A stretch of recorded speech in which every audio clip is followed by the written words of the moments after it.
నిసిగ్గుగా తప్పుడు రాతలు సాక్షి పత్రికపై తెలుగుదేశం పార్టీ పట్టాభి ఆగ్రహం. కృష్ణా నదికి వచ్చినటువంటి వరదలు, అదేవిధంగా కుండపోతగా కురిసినటువంటి వర్షాలు గత 3-4 దశాబ్దాలలో మనం ఎప్పుడు చూడని విధంగా రాష్ట్రంలో అనేక ప్రాంతాల్లో, ముఖ్యంగా విజయవాడ కానివ్వండి, కృష్ణా జిల్లాలో విజయవాడ నగరానికి ఆ రోజున వచ్చినటువంటి తీవ్రమైనటువంటి వరద ముప్పు, అదేవిధంగా పొరుగునున్నటువంటి గుంటూరు జిల్లాలో కానివ్వండి, గోదావరి జిల్లాలో కానివ్వండి, ఇట్లా మనం ఈ మధ్యకాలంలో చూడనటువంటి ప్రకృతి విపత్తుని మనం కళ్ళారా చూసాం. వివిధ వాగులు పొంగటం, కృష్ణా నదికి దాదాపు 12 లక్షల క్యూసెక్ల వరద కృష్ణా బ్యారేజ్ దగ్గరికి చేరుకోవటం, ఇవన్నీ కూడా ఈ మధ్యకాలంలో మనం ఎప్పుడు చూడాల. దాని వలన కొన్ని లక్షల మంది తీవ్రంగా ఇబ్బందులు పాలయ్యారు, నష్టపోయారు. మరి వారి కష్టాన్ని చూసి చలించిపోయినటువంటి రాష్ట్ర ముఖ్యమంత్రి గౌరవ శ్రీ నారా చంద్రబాబు నాయుడు గారు దాదాపు 10 రోజుల పాటు మరి ఎన్టీఆర్ జిల్లా కలెక్టరేట్ లో ఒక బస్సులో ఉండి మరి 24 గంటలు కూడా అధికారులను అప్రమత్తం చేస్తూ మరి ఆపదలో ఉన్నటువంటి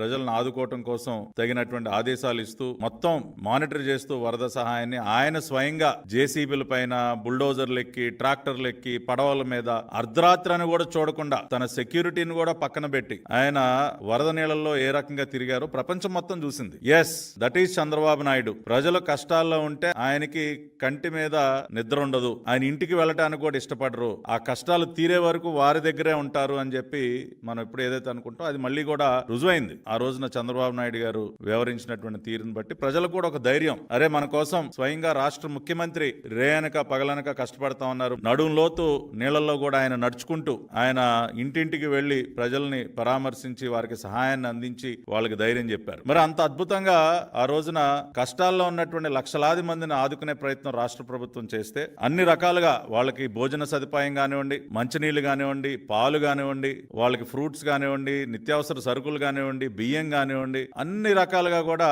ప్రభుత్వం వారిని ఆదుకుంటే ఈ రోజున గత 5 సంవత్సరాలలో ఏ రోజు కూడా ప్రజల కష్టాల్లో ఉంటే తాడేపల్లి కొంప దాటి బయటికి రానటువంటి ఆనాటి రాష్ట్ర ముఖ్యమంత్రి, చొక్కా కూడా నలగకుండా, ప్యాంటుకి రవ్వంత బురద కూడా అంటకుండా హెలికాప్టర్ లో గాలిలో చక్కర్లు కొట్టినటువంటి ఆనాటి రాష్ట్ర ముఖ్యమంత్రి జగన్ రెడ్డి, ఆయనకి చెందినటువంటి ఈ రోత పత్రిక వాళ్ళు రాసేటటువంటి రాతలు ఏం చెప్తా ఉన్నారండి? ఎంత నిస్సిగ్గుగా పచ్చి అబద్ధాలు రాస్తా ఉన్నారంటే, ఏదో చేతిలో అవినీతి డబ్బులతో పెట్టినటువంటి ఈ దిక్కుమాలని పత్రిక ఉంది కదా అని చెప్పి భోజనాలకి 368 కోట్ల ఖర్చు, అదే విధంగా మంచినీళ్ల బాటిళ్లకి 26 కోట్లు, అగ్గిపెట్టెలు కొవ్వొత్తులకి 23 కోట్లు అని ఇష్టానుసారం తప్పుడు లెక్కలన్నీ కూడా రాయటం, ప్రజల్ని మభ్యపెట్టేటటువంటి ప్రయత్నం చేయటం. వాళ్ళ సొంతంగా వాళ్ళు ఒక్క వాటర్ బాటిల్ కూడా ఇవ్వాల. జగన్మోహన్ రెడ్డి వచ్చాడు, అరగంట సేపు మీడియా ముందు షో చేశాడు, వెళ్ళిపోయాడు. కనీసం ఒక వాటర్ ప్యాకెట్ అయినా జగన్మోహన్ రెడ్డి తన చేతుల మీదుగా ఆ రోజున కష్టాల్లో ఉన్నటువంటి